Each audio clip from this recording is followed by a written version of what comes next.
رب اشرح لی صدری ویسر لی امری واحلل عقدۃ من لسانی یفقہوا قولی۔ رضیت باللہ ربا وبالاسلام دینا وبمحمد صلی اللہ علیہ وسلم نبیا ورسولا۔ اللہ اکبر، اللہ اکبر، اللہ اکبر، لبیک لبیک لبیک یا رسول اللہ صلی اللہ علیہ وسلم۔ الحمد للہ رب العالمین والصلاة والسلام علی خاتم النبیین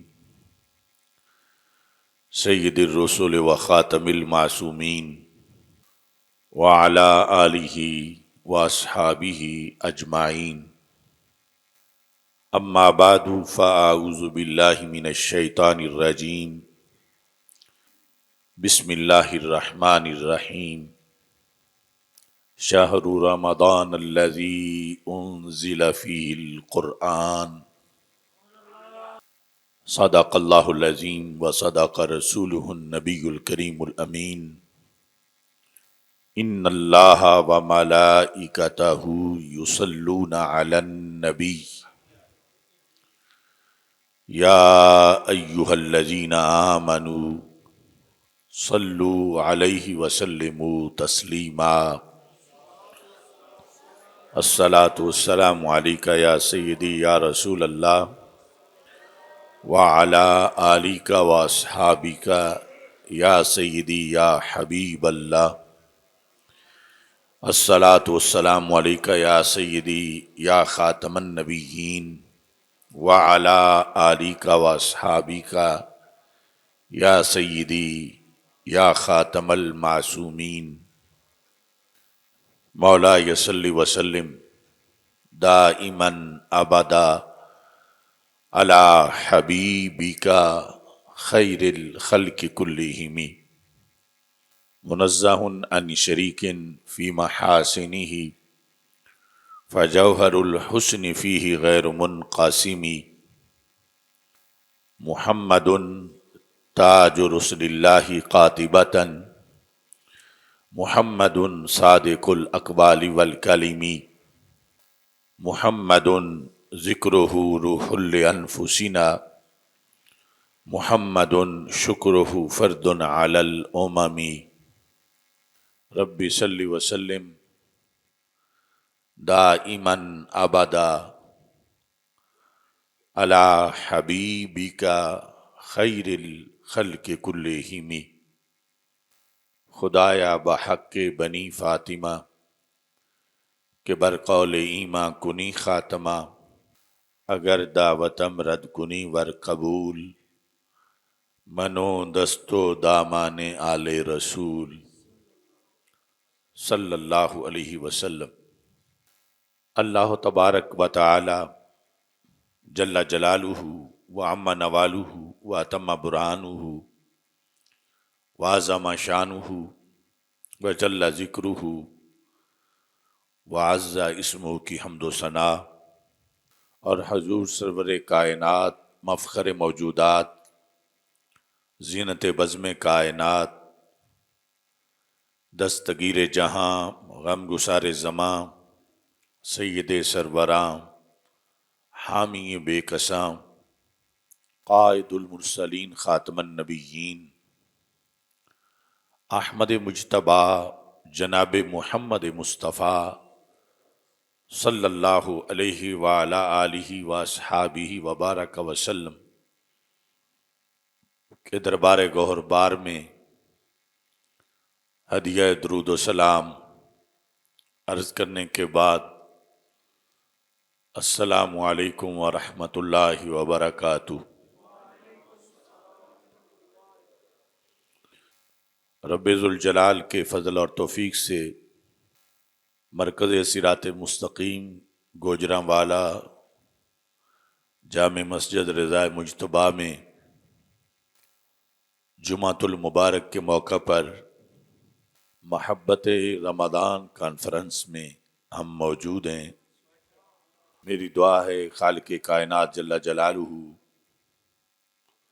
صحت و عافیت کے ساتھ ہمیں رمضان المبارک کا استقبال کرنے کی توفیق عطا فرمائے اور رمضان المبارک میں زیادہ سے زیادہ اعمال صالحہ کی توفیق عطا فرمائے۔ مہینوں میں سے رمضان المبارک ایک ایسا مہینہ ہے جو اپنے خاص معمولات کی بنیاد پر دلوں میں گہری یادیں چھوڑ کے رخصت ہوتا ہے اور اس کی جدائی پر اشک بہائے جاتے ہیں اور اس کے انتظار اور آمد کے لیے دعائیں مانگی جاتی ہیں۔ اب خالق کائنات جل جلالہ کے فضل و کرم سے رمضان المبارک کا مہینہ بالکل قریب آ چکا ہے۔ انشاءاللہ آئندہ جمعۃ المبارک رمضان المبارک میں ہوگا۔ اب رمضان سے پہلے پہلے کا جو ہمارا ایک تعلیمی سال ہوتا ہے، یہ اس کا آخری جمعہ ہے۔ یہ احساس کہ ہمیں کتنا بڑا انعام ملنے والا ہے رمضان المبارک کی آمد سے پہلے، اس احساس کو اجاگر کرنا، بیدار کرنا اپنے ذہنوں کے اندر، یہ بہت ضروری ہے۔ اس سلسلہ میں ایک حدیث شریف کو پیش نظر رکھنا چاہیے۔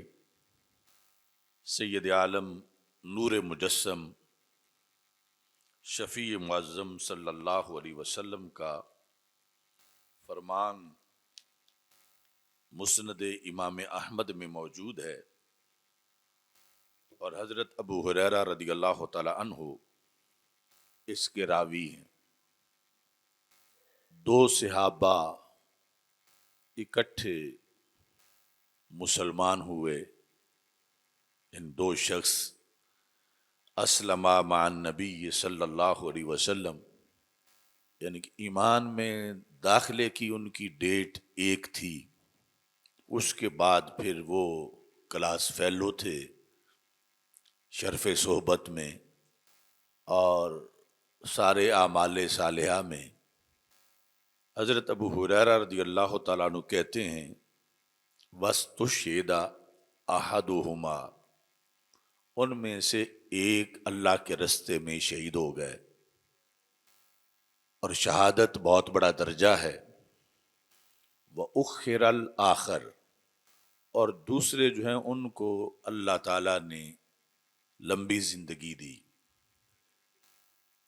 حضرت طلحہ جو عشرہ مبشرہ میں سے ہیں، وہ کہتے ہیں فَأُرِيتُ الْجَنَّةَ، مجھے خواب میں جنت دکھائی گئی۔ اور یعنی یہ وہ وقت تھا کہ جب وہ جو دوسرے صحابی تھے ان کا بھی وصال ہو چکا تھا۔ ایک تو پہلے ہی شہید ہو گئے اور دوسرے چند سال بعد فوت ہوئے، یعنی شہید نہیں ہوئے۔ تو حضرت طلحہ کہتے ہیں کہ میں نے جب دیکھا تو جنت میں لوگ داخل ہو رہے ہیں، فرأیت فیہا المؤخر منہما ادخل قبل الشہید، تو میں نے دیکھا کہ جو شہید ہوئے تھے وہ بعد میں جنت میں داخل ہوئے، اور جو شہید نہیں ہوئے تھے اور ویسے کئی سال بعد زندہ رہے اور فوت ہو گئے، انہیں پہلے جنت میں داخل کیا گیا۔ تو یہ بات میرے لیے بڑی عجیب تھی، یعنی میرے ذہن کے مطابق تو جو شہادت کا منصب جنہوں نے پایا وہ بڑے منصب پر تھے، صحابی ہونے میں تو برابر تھے، پھر آگے ایک شہید ہوئے اور دوسرے شہید نہیں ہوئے، لیکن چند سال بعد ان کا وصال ہوا۔ تو یہ جو تعجب مجھے لاحق تھا، تو فاصبحت، جب صبح ہوئی، فذکرت ذلک لرسول اللہ صلی اللہ علیہ وسلم، نہیں ابھی زمانہ وہی چل رہا تھا کہ رسول اللہ صلی اللہ علیہ وسلم اپنی ظاہری حیات میں زندہ تھے، تو لہٰذا میں نے اپنا خواب رسول اکرم صلی اللہ علیہ وسلم کے سامنے رکھا، اور اپنا تعجب بھی کہ میرے لحاظ سے تو شہید کو پہلے داخل کیا جانا چاہیے تھا، تو میں نے دیکھا کہ شہید کو بعد میں داخل کیا گیا، ان دونوں صحابہ میں سے جو ویسے عمل میں ہم پلہ تھے لیکن ایک شہادت میں سبقت لے گئے تھے۔ اب جو وجہ بیان کی رسول اکرم صلی اللہ علیہ وسلم نے، وہ ہم سب کے لیے بڑی قیمتی ہے، یعنی رمضان پا لینا یا نمازوں کے مزید وقت پا لینا، یہ کتنی بڑی سعادت ہے۔ یعنی ہمارے کچھ دوست مثلا 2 سال پہلے فوت ہو گئے اور ہمیں اللہ تعالیٰ نے مزید وقت دیا، یہ مزید وقت کتنا قیمتی ہے، اور اس سے ہم کس قدر آگے بڑھ سکتے ہیں۔ ایک وہ ہیں جنہیں مثلا 40 رمضان ملے، ایک وہ ہیں جنہیں 80 رمضان ملے، تو ایک رمضان بھی دوسرے کے مقابلے میں جب زائد کسی کو ملتا ہے تو وہ کتنا تیز رفتار ہو جاتا ہے، اور اللہ کے دربار میں اس کا کتنا درجہ بڑھ جاتا ہے۔ تو اس تعجب پر جو حضرت طلحہ رضی اللہ تعالی عنہ کو تھا، یعنی بظاہر یہ تھا کہ بلا وجہ وہ جو غیر شہید تھا اس کو درجہ دے دیا گیا، بظاہر کوئی چیز ایسی نہیں کہ جس کی وجہ سے اسے پہلے جنت میں داخل کیا جائے۔ تو ہمارے آقا صلی اللہ علیہ وسلم نے فرمایا کئی چیزیں ایسی ہیں جس کی وجہ سے اسے پہلے جنت میں داخل کیا گیا۔ فرمایا الیس قد صام بعدہ رمضان، کیا تم یہ نہیں مانتے کہ اس صحابی کی شہادت کے بعد بھی اس نے رمضان پایا ہے اور اس کے روزے رکھے ہیں؟ تو وہ رمضان وہ شہید ہونے والا تو نہیں پا سکا، اس کا ایک رمضان یا کئی رمضان اس سے زیادہ ہیں۔ ذکر ایک رمضان کا ہے، الیس قد صام بعدہ رمضان، کیا اس نے جس کے پہلے جنت داخل ہونے پر تجھے تعجب ہے، اس کی اس عظمت کو تم نہیں جانتے کہ اسے رب نے لمبی زندگی دی اور شہید کے بعد بھی اسے ایک رمضان کا موقع ملا ہے۔ اور پھر فرمایا وصلی 6,000 رکعہ، اور اس نے 6,000 رکعتیں اس کے بعد بھی پڑھی، او قضا و قضا رکعتن صلاۃ السنت، یا اس نے اتنے نوافل ادا کیے۔ تو یہ یعنی وقت کا بندے کو مزید مل جانا، یہ بذات خود ایک ذریعہ ہے اس کی عروج کا۔ شہادت کے منصب کا عروج اپنی جگہ ہے، لیکن زندگی بہرحال بہت قیمتی ہے، اور اس میں ایسے کئی مواقع آتے ہیں کہ جو دنیا سے جا چکا ہے اب وہ تو یہ عمل نہیں کر سکتا۔ اس کی بنیاد پر فرمایا کیا اس نے اس کے بعد رمضان نہیں پایا؟ تو جواب تھا رمضان پایا ہے۔ تو فرمایا کہ قد صام بعدہ، اس نے اس کے بعد روزے بھی رکھے ہیں، نمازیں بھی پڑھی ہیں۔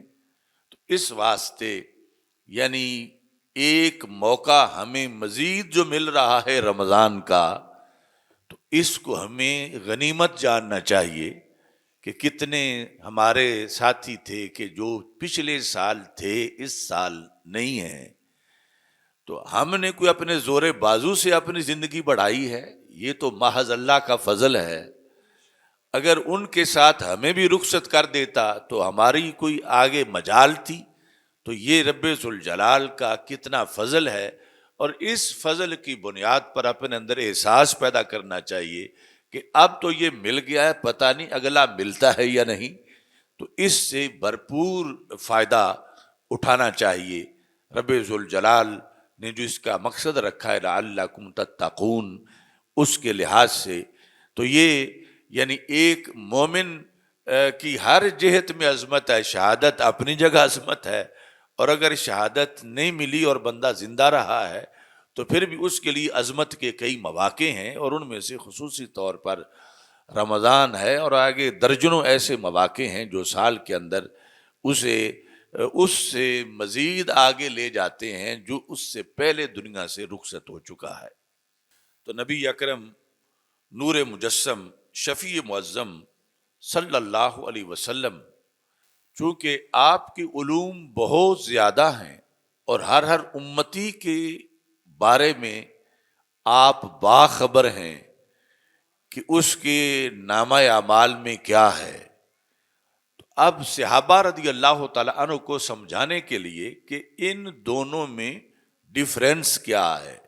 ہیں دونوں صحابی، ایک شہید ہو گئے اور دوسرے اس کے بعد بھی زندہ رہے، تو فرق ان میں کتنا ہے؟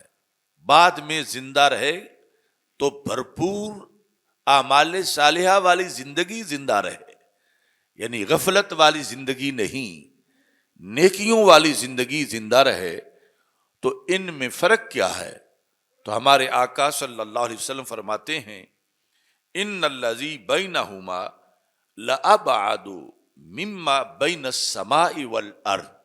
فرمایا جو شہید ہوئے میرے صحابی وہ بھی عظیم مقام پر ہیں، اور جو بعد میں زندہ رہ کے رمضان گزار کے سال نمازیں پڑھ کے فوت ہوئے، ان دونوں میں فرق یہ ہے، یہ بعد جو فوت ہوئے ان کا درجہ ان کے مقابلے میں اتنا بلند ہے جتنا زمین کے مقابلے میں آسمان بلند ہے.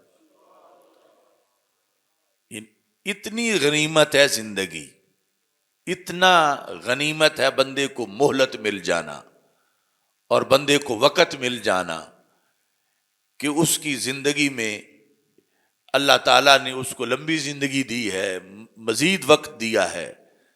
تو اس بنیاد پر یعنی یہ ایک مزید رمضان ملنا یہ ہمارے لیے اللہ تعالیٰ کا ہم پر بہت شکر لازم ہے کہ اس نے ہمیں مزید ایک ایسا موقع عطا کیا، اور وہ ہمیں بہت سے ایسے مواقع عطا کرے، بہت سال عطا کرے کہ جس کے اندر ہم بہت رمضان پائیں، اور اس سے پھر ہم اپنے سٹیٹس میں یعنی تقوی کے درجات کے لحاظ سے اور مقام کے لحاظ سے ہم ترقی پائیں اور اللہ تعالیٰ کے قرب میں مزید اونچا مقام حاصل کریں. تو روزہ اس کے لحاظ سے حضرت امام ابن جوزی جو ہیں، ویسے تو ہم اپنے ماضی کی تقریروں میں اس کی مستقل اقسام کئی طرح کی بیان کرتے رہے کہ ایک عوام کا روزہ ہے، ایک خواص کا روزہ ہے، اور ایک خاص الخاص کا روزہ ہے، اور اس کی وضاحت پہلے خطبات میں کی گئی ہے. اب تو وہ پوری ایک کتاب ہماری چھپی ہوئی موجود ہے سٹال پر، وہ آپ سب اس میں پڑھ سکتے ہیں، رمضان کے بارے میں ایک جلد. تو ابن جوزی کے نزدیک وہ کہتے ہیں روزے کی 3 قسمیں ہیں. کون سی؟ کہتے ہیں صوم الروح، ایک ہے روح کا روزہ، دوسرا صوم العقل، عقل کا روزہ، تیسرا ہے صوم الجوارح، اعضاء کا روزہ. تو انسان کے پاس روح بھی ہے، عقل بھی ہے اور اعضاء بھی ہیں. تو ان تینوں کا روزہ ہو تو پھر وہ تتقون والی جو منزل ہے وہ بندے کو حاصل ہوتی ہے. تو یہ جو روح کا روزہ ہے اس کا محل صرف رمضان نہیں، یہ پوری زندگی کے اندر ہے۔ روح کا روزہ ہے قصر العمل، یہ حمزہ کے ساتھ عمل ہے، جس کا معنی ہوتا ہے امید، خواہشات، تمنائیں۔ قصر کا معنی ہے انہیں مختصر کرنا، کہ اپنی تمنائیں مختصر رکھنا، یہ روح کا روزہ ہے۔ مختصر رکھنے کا مطلب یہ ہے کہ اس سے اپنے آپ کو روکنا کہ میری 20 فیکٹریاں ہوں، میری 40 گاڑیاں ہوں، میرے اتنے مربع ہوں، یہ ہے قصر العمل۔ یعنی امید جو ہے، رجا، تمنا اور شوق کثرت کا، اپنے آپ کو اس سے روک کے رکھنا، یہ روح کا روزہ ہے۔ یعنی اس کی بنیاد پر روح کا درجہ بلند ہوتا ہے اور روح کو رب ذوالجلال مزید روشنی عطا فرماتا ہے۔ عقل کا روزہ وہ ہے مخالفت الہوا، خواہش کی مخالفت، خواہش کی مخالفت۔ اور یہ مخالفت بھی پورا سال ہے، ساری زندگی ہے۔ یعنی یہ بندے کی ہو کہ جو بھی خواہش ہو وہ میں فوراً کھا لوں، جس چیز کی خواہش ہو وہ فوراً میں پی لوں، اور اس طرح جو ہزاروں قسم کی خواہشات انسان کے دماغ میں، دل میں آتی ہیں، اور پھر ان میں سے کچھ ایسی ہوتی ہیں جو بہت زیادہ بری ہیں، تو ان نفسانی خواہشات کی مخالفت سیکھنا اور ان خواہشات کے مقابلے میں ڈٹ جانا جو اپنے اندر ہی اندر ہیں، یہ جو ہے یہ صوم العقل ہے۔ یعنی عقل کا روزہ، کہ انسان جو ہے وہ خواہشات نفس کو کنٹرول کرے اور نفس کو روزہ رکھائے رکھے۔ مثال کے طور پر کسی کا نفس معاذ اللہ شراب نوشی چاہتا ہے، تو مسلمان ساری زندگی اپنے نفس کو روزہ رکھائے رکھے گا کہ میں چکھوں گا بھی نہیں۔ تو یہ صوم العقل ہے کہ نفس کی مخالفت، بلکہ اس میں کچھ یعنی جائز چیزیں جو کہ اتنی پسندیدہ نہیں، مثلا زیادہ کھانا پینا یا اس طرح کی چیزیں، ان میں بھی، یا جس میں ٹائم زیادہ ہوتا ہے، زیادہ سیر سپاٹا یا کھیلیں، ان میں بھی اپنے نفس کی خواہشات کو محدود کرنا، روکنا، اور پھر جس طرح کی چیز ہوگی اسی طرح روکنے کا حکم مرتب ہوگا، کہ کبھی روکنا فرض ہوگا، کبھی روکنا جو ہے وہ مباح ہوگا۔ لہذا یہ صرف رمضان میں نہیں، یہ ساری زندگی ہی مسلمان کا روزہ ہوتا ہے۔ وہ روح کا روزہ بھی ہے اور عقل کا روزہ بھی ہے۔ تیسرا روزہ جو صوم الجوارح ہے، یہ روزہ جس کو ہم عرف عام میں روزہ کہتے ہیں، صوم الجوارح، اعضاء کا روزہ۔ تو روزہ یہ ہے کہ هو الامساک عن الاکل والشرب والجماع من طلوع الصبح الصادق الى غروب الشمس، کہ کھانے پینے اور جماع سے اپنے آپ کو روک کے رکھنا، طلوع صبح صادق سے لے کر غروب آفتاب تک۔ تو روزہ کھانے پینے سے اور جماع سے، یہ ہے اعضاء کا روزہ، اور یہ ہے رمضان میں فرض اور رمضان کے علاوہ نفلی ہے۔ تو اس کے اندر یہ جو جتنی بھی اس کے مسائل ہیں، ٹوٹتا کیسے ہے، رکھا کیسے جاتا ہے، اور پھر 1 مہینہ ہے روزہ رمضان کا چاند نظرنے کے بعد اور عید تک، تو اس طرح یہ تیسرا روزہ ہے جس کے لیے خصوصی طور پر اللہ نے ہم پہ فضل کیا اور رمضان کے روزے عطا کیے، اور رسول پاک صلی اللہ علیہ وسلم فرماتے ہیں اگر میری امت کو پتہ چل جائے کہ اس میں برکتیں اتنی ہیں تو میری امت تمنا کرے کہ اللہ سارا سال ہی رمضان کا بنا دے۔ تو رمضان المبارک کے لحاظ سے یہ بات بھی محققین نے لکھی کہ 12 مہینوں میں سے یہ اللہ تعالیٰ کا محبوب ترین مہینہ ہے۔ جس طرح کہ اولاد یعقوب علیہ السلام، حضرت یعقوب علیہ السلام کے 12 بیٹے تھے، لیکن ان میں سے سب سے زیادہ انہیں پیارے حضرت یوسف علیہ السلام تھے۔ تو بلا تشبیہ و تمثیل ان 12 مہینوں میں سے اللہ تعالیٰ کو سب سے زیادہ پیار جس مہینے سے ہے وہ مہینہ رمضان المبارک ہے، اور اس بنیاد پر جو اس مہینے میں کثرت سے عبادت کرتا ہے وہ بھی اللہ کو پیارا ہوتا ہے اور اللہ تعالیٰ کا محبوب بن جاتا ہے۔ نبی اکرم نور مجسم شفیع معظم صلی اللہ علیہ وسلم نے امت کو رمضان المبارک کے کورس کے لحاظ سے سارے سال کے لیے ایک ٹریننگ کا بندوبست کیا کہ جس کی بنیاد پر باقی سال پر بھی اس کے اثرات ہوں، اور یہ روزہ جو بظاہر کھانے پینے اور جماع سے روزہ ہے یہ اور بھی جو حالانکہ وہ تو اب جائز تھیں چیزیں، رمضان سے پہلے آج کھانا پینا جائز ہے، لیکن جھوٹ تو آج بھی ناجائز ہے۔ تو اس بنیاد پر کچھ جائز چیزوں پہ پابندی لگا کے رب ذوالجلال نے ٹریننگ دی کہ آگے اگلے 11 مہینے جو ہیں ان میں ناجائز سے کیسے بچ کے رہنا۔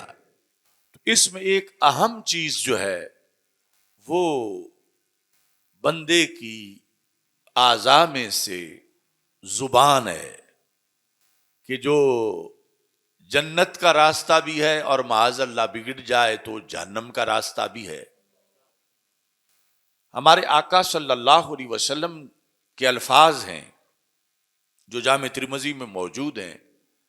آپ فرماتے ہیں اللہم اعوذ بک من شر لسانی۔ ترجمہ اپنا تصور رکھ کے سن لو اور پھر میں اس کی وضاحت کرتا ہوں۔ مطلب میں کہہ رہا ہوں اے اللہ میں تیری پناہ مانگتا ہوں اپنی زبان کے شر سے۔ تو رسول اکرم صلی اللہ علیہ وسلم نے جتنی بھی اس طرح کی دعائیں مانگی ہیں وہ تعلیم امت کے لیے مانگی ہیں، یعنی آپ کا کوئی ایسا معاملہ نہیں، آپ کی زبان تو وہ ہے وما ینطق عن الہوی ان ہوا الا وحی یوحی، یعنی وہ اتنی مبارک زبان ہے وہاں تو شر کا کوئی احتمال ہی نہیں۔ تو اس طرح کی ہزاروں تقریباً دعائیں ریکارڈ میں آ سکتی ہیں، سینکڑوں تو ضرور ہیں، کہ جن کے اندر جو کچھ مانگا گیا ہے وہ تعلیم امت کے لیے ہے اور تسنین کے لیے ہے کہ امت کے لیے سنت بن جائے، خود رسول پاک صلی اللہ علیہ وسلم کے لحاظ سے نہیں۔ جس طرح کہ آپ نے فرمایا اللہم ثبت قلبی علی دینک، اے اللہ میرا دل دین پہ ثابت رکھ۔ تو صحابہ رضی اللہ تعالی عنہم نے جب یہ سنا تو صحابہ نے یہ سمجھا، یعنی ہم صحابہ کے منہج پر ہیں کہ ایسے لفظوں کو سامنے رکھ کے معاذ اللہ کوئی ہم سری کا دعویٰ نہیں کرتے، یا یہ کہ رسول پاک صلی اللہ علیہ وسلم کے لحاظ سے کوئی میلا خیال آئے کہ ان کے بھی ایسے معاملات ہیں، ایسا نہیں، بلکہ اب صحابہ نے جب یہ سنا اللہم ثبت قلبی علی دینک، اے اللہ میرا دل دین پہ ثابت رکھ، تو صحابہ سمجھ گئے کہ یہ سرکار کے دل کی بات نہیں، یہ ہمارے دل کی بات ہے، یعنی امت کے دل کی بات ہے۔ سرکار ہمیں پڑھا رہے ہیں کہ ہم نے بولنا کیسے ہے۔ تو اس واسطے صحابہ نے کہا افتخاف علینا یا رسول اللہ صلی اللہ علیہ وسلم، کیا آپ کو ہمارے بارے میں کوئی خطرہ ہے؟ حالانکہ قلبی تھوڑی سی عربی جاننے والا بھی جانتا ہے کہ اس یہ یا متکلم کی ہے کہ میرا دل. تو صحابہ نے سرکار کا دل نہیں سمجھا بلکہ اپنا دل یعنی امت کے دل کی بات سمجھی ہے کہ اگر امت دعا مانگے تو یہ کہے گی، اور اس میں پھر سنت کا ثواب ملے گا کہ ہمارے نبی علیہ السلام کے لفظ ہیں اللہم ثبت قلبی علی دینک. تو ایسے ہی یہاں پر اللہم اعوذ بک من شر لسانی، تو وہاں تو شر کا احتمال ہی نہیں. ہمیں یہ تعلیم ہے کہ ہم یہ دعا مانگیں اور پھر اس کے لحاظ سے آگے جو تعلیمات ہیں ان پر عمل کریں. اس میں یہ ہے کہ رسول اکرم صلی اللہ علیہ وسلم نے ایک موقع پر جو حضرت معاذ جبل رضی اللہ تعالی عنہ والی حدیث ہے، انہوں نے رسول پاک صلی اللہ علیہ وسلم سے سوال کیا کہ یا رسول اللہ صلی اللہ علیہ وسلم، ہمیں ایسا عمل بتائیں جو یقربہ من الجنہ ویبعدہ عن النار، کہ جو انہیں یعنی حضرت معاذ بن جبل کو جنت کے قریب کریں اور جہنم سے دور کریں. تو ہمارے آقا صلی اللہ علیہ وسلم نے جواب میں فرمایا جو پوری امت کے لیے تھا، فرمایا الا ادلک علی رأس الامر وعمودہ وذروۃ سنامہ. اب یہ پورے دین کا خلاصہ ہے، اور یہ بھی میرے کریم سے گر قطرہ کسی نے مانگا، دریا بہا دیے ہیں دربے بہا دیے ہیں.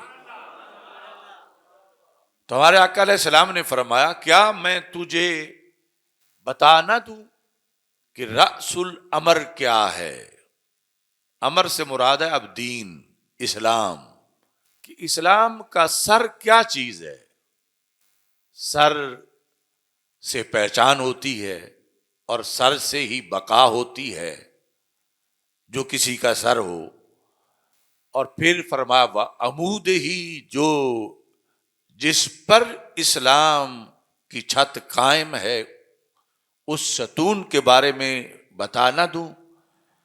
اور پھر وذروۃ سنام ہی، اور جو اسلام کی کوہان ہے یعنی بلند چوٹی، ذروہ دور سے جو نظر آئے، اس کے بارے میں کیا تجھے بتا نہ دوں؟ تو حضرت معاذ بن جبل رضی اللہ تعالی عنہ نے کہا کیوں نہیں یا رسول اللہ صلی اللہ علیہ وسلم، آپ اس سلسلہ میں بتا دیں.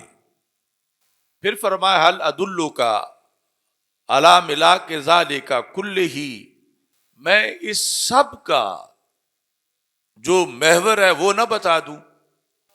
تو حضرت معاذ بن جبل رضی اللہ تعالی عنہ نے کہا نام یا رسول اللہ صلی اللہ علیہ وسلم.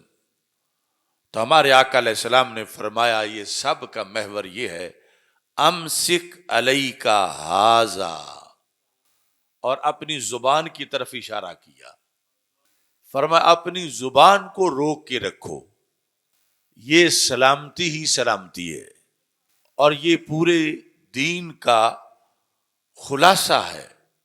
تو حضرت معاذ بن جبل رضی اللہ تعالی عنہ نے سوال کیا ابا مؤاخذون نحن بما نتکلم فیہ، کہ یا رسول اللہ صلی اللہ علیہ وسلم، ہم جو بھی بولیں گلی میں، بازار میں، ملاقات میں، کسی جگہ بیٹھے ہوئے، کیا ہر لفظ کا ہم سے مواخذہ ہوگا؟ یہ بات بظاہر چھوٹی سی ہے لیکن اگر سوچ کے لائیں تو بہت بڑی ہے. یعنی ہمارے ایک دن کی باتیں اگر لکھی جائیں تو کم از کم رجسٹر بن جائے، ایک ہفتے کی، پھر ایک سال کی، پھر ساری زندگی کی. تو پوچھا کیا یہ ہر بات کا ہم سے مواخذہ ہوگا؟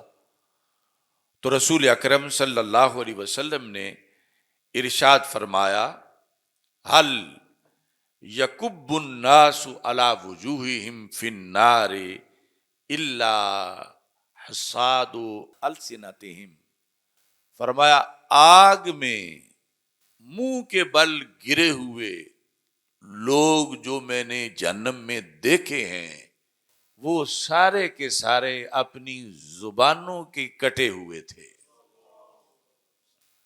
یعنی اس بیس پیچھے ان کی زبان تھی، یعنی زبان سے کلمہ کفر نکلا، زبان سے غیبت ہوئی، زبان سے چغل خوری ہوئی، زبان سے کسی کی عزت کی پگڑی اچھالی گئی، زبان جو ہے وہ قتل و غارت تک پہنچانے کا سبب بنی۔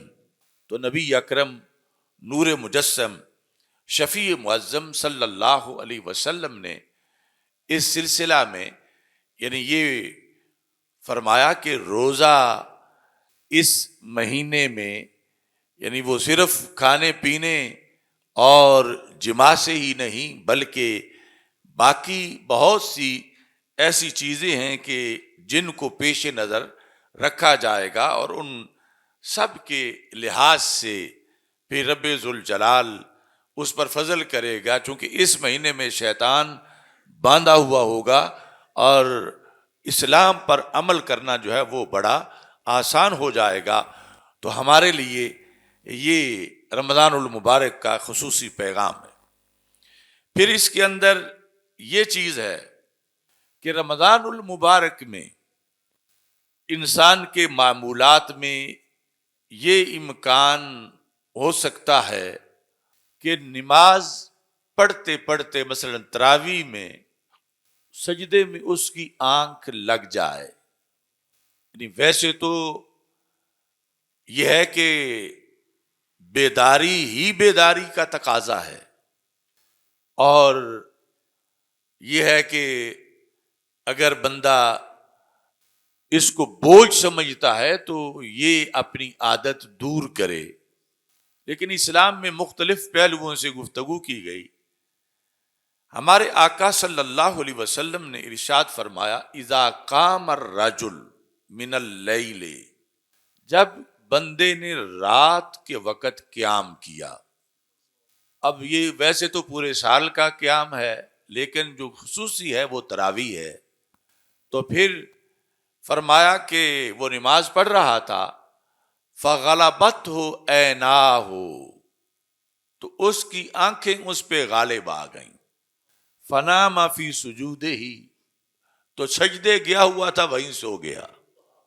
یعنی یہ سب کچھ مطلب یہ ہے کہ اس کے کنٹرول میں نہیں رہا، کہیں رمضان میں جاگ جاگ کے یا اس طرح صورتحال بنی کہ سجدے میں اس کی آنکھیں اس پر غالب آ گئیں، مطلب وہ تو سونا نہیں چاہتا تھا لیکن آنکھیں غالب آ گئیں اور وہ سو گیا۔ اب زمین پر سجدے میں سویا ہوا یہ بندہ، اب اس میں مقصد یہ نہیں کہ سونے کی ترغیب ہے کہ سو جایا کرو، اس میں یہ ہے کہ اب سونے پر اتنی عظمت ہے تو جاگنے کی کتنی عظمت ہوگی، اور جاگ کے سجدہ کرنے اور اس میں اللہ سے ڈرنے کا کتنا مقام ہوگا۔ لیکن اللہ کی رحمت دیکھو، ہمارے آقا صلی اللہ علیہ وسلم ارشاد فرماتے ہیں، یہ ابن ماجہ میں حدیث شریف موجود ہے کہ ادھر یہ بندہ سجدے میں سویا پڑا ہے، فَإِنَّ اللَّهَ يَقُولُ لِلْمَلَائِكَةِ، کیونکہ رب تو سوتا نہیں اور وہ جان دیکھ رہا ہے پوری دنیا پر، کہاں دن ہے کہاں رات ہے، کہاں کوئی قیام کر رہا ہے کہاں کوئی سجدے میں ہے اور کہاں کوئی سجدے میں سو گیا ہے۔ تو اللہ تعالیٰ جو ہے وہ فرشتوں کو کہتا ہے انظروا یا ملائکتی، میرے فرشتوں دیکھو۔ اب سوئے ہوئے سجدے میں سویا ہوا بندہ اللہ فرشتوں کو دکھا رہا ہے، اب وہ بھی مطلب ہے کہ اس کا ایک رتبہ ہے کہ وہ اس لائق ہے کہ اللہ متوجہ کر رہا ہے فرشتوں دیکھو میرے بندے کو۔ انظروا یا ملائکتی ھذا عبدی، یہ میرا بندہ ہے، روحہ عندی، اس کی روح میرے پاس ہے، وَجَسَدُهُ بَيْنَ يَدَيَّ، اور جسم اس کا زمین پر میرے سامنے ہے۔ اس میں اور بھی بہت سی اسلامی تعلیمات کا دخل ہے کہ جس وقت کوئی بندہ سوتا ہے تو اس کی روح اللہ کے پاس چلی جاتی ہے، اور پھر اللہ کی طرف سے چھٹی ملتی ہے تو روح واپس بدن میں آتی ہے۔ مگر یہ وہ روح نہیں کہ جس کی وجہ سے روح اوپر جائے تو بندہ مردہ ہو جائے، اس کے کچھ جو فنکشن ہیں وہ بند ہوتے ہیں۔ اس واسطے نیند کو نصف موت کہا جاتا ہے، اور روح کا اللہ کے پاس جانا یہ قرآن و سنت سے ثابت ہے۔ اس حالت میں تو اللہ تعالیٰ فرماتا ہے چونکہ اس کو نیند آئی ہے تو نیند میں روح میرے پاس آ گئی ہے، اور جسم اس کا مجھے میرے سامنے نظر آ رہا ہے زمین پر۔ تو پھر اللہ تعالیٰ فرماتا ہے اکتبوا لہ قیامہ، فرشتو اس کا قیام لکھو، اور وجعلوا نومہ صدقۃ منی علیہ، اور اس کی جو نیند ہے وہ میری طرف سے اس پر صدقہ قرار دے دو۔ دیکھو اللہ کتنا کریم ہے کہ یہ سو گیا ہے، یعنی کسی ایسے مسلسل سفر یا بیداری کی بنیاد پر، یہ نہیں کہ ویسے غفلت کی وجہ سے عادتی بنا لے، وہ سویا ہے تو اس پر بھی رب ذوالجلال فرشتوں کو اس کی طرف متوجہ کر کے فخر کر رہا ہے کہ میرا بندہ جو ہے وہ دیکھو سجدے میں سویا پڑا ہے، روح اس کی میرے پاس ہے اور جسم اس کا زمین پر ہے، تو اس کی نماز لکھ دو اس کے نامہ اعمال میں۔ اور یہ جو اس نے نیند میں جو آرام کر لیا ہے یہ میری طرف سے اس کے اوپر صدقہ ہے، یعنی میں یہ اس کو اضافی نماز کے ساتھ اضافی ثواب عطا فرما رہا ہوں۔ تو یہاں سے یہ پتہ چلا کہ جب اس پہ اللہ فخر کر رہا ہے تو جو عالم بیداری میں قیام کر رہا ہے، رکوع کر رہا ہے اور سجدہ کر رہا ہے، اور پھر تراویح پڑھ رہا ہے، اتنی طویل منزل سن رہا ہے، سنا رہا ہے، تو رب ذوالجلال اس کے لحاظ سے فرشتوں کو کتنا متوجہ کرتا ہوگا، اور اس کی طرف رب ذوالجلال کس انداز میں اس انسان کو جو فرش پہ ہے نوریوں کو اس طرف متوجہ کر کے رب ذوالجلال نے جو بندہ مومن کو مرتبہ و مقام دیا اس کو واضح فرماتا۔ اور رات کا جو قیام ہے اس کے لحاظ سے حضرت حسن بصری رضی اللہ تعالی عنہ ان سے پوچھا گیا ما بال القائمین احسن الناس وجوہا، کیا وجہ ہے کہ جو لوگ تہجد گزار ہوتے ہیں ان کے چہرے زیادہ خوبصورت ہوتے ہیں؟ تہجد گزار ان کے چہرے ان پہ دن کو زیادہ نور نظر آتا ہے۔ تو انہوں نے کہا انہم خلو باللہ فی السحر فالبسہم من نورہ، فرمایا یہ وہ ہیں کہ جب سارے سوئے ہوئے تھے، اب فجر کی جماعت خوش نصیب ہیں جو شریک ہوں، لیکن اس وقت بہت سے لوگ ہیں، یہ تنہائی میں رب ذوالجلال کے سامنے تہجد میں جھکا رہا، قیام کیا اس نے، تو خالق کائنات جل جلالہ نے فَأَلْبَسَهُم مِّن نُورِهِ، اللہ اپنے نور کی تجلی ان کے چہروں کو پہنا دیتا ہے۔ تو یہ یعنی ساری گفتگو رمضان المبارک کی آمد پر، ویسے تو سارا سال ہی کا یہ نصاب ہے، لیکن خصوصی طور پر رمضان المبارک کے جس کی ہر گھڑی باقی وقت سے زیادہ قیمتی ہے، یہ میں پہلے بھی کئی بار بتا چکا ہوں کہ ایک زمین کی زرخیزی ہے اور ایک وقت کی زرخیزی ہے۔ زمین کی زرخیزی یہ ہے کہ عام زمین سے مثلا ایکڑ سے 10 بوریاں نکلیں گندم کی اور زرخیز سے 25 نکلیں، لیکن نکلیں گی گندم کی اگر گندم کاشت کی، یہ نہیں کہ کاشت گندم کریں اور نکلیں چاول۔ یہ رمضان کا جو مہینہ ہے اس کے وقت کی زرخیزی یہ ہے کہ اس میں کثرت بھی ہے اور اس میں جنس بھی بدل جاتی ہے۔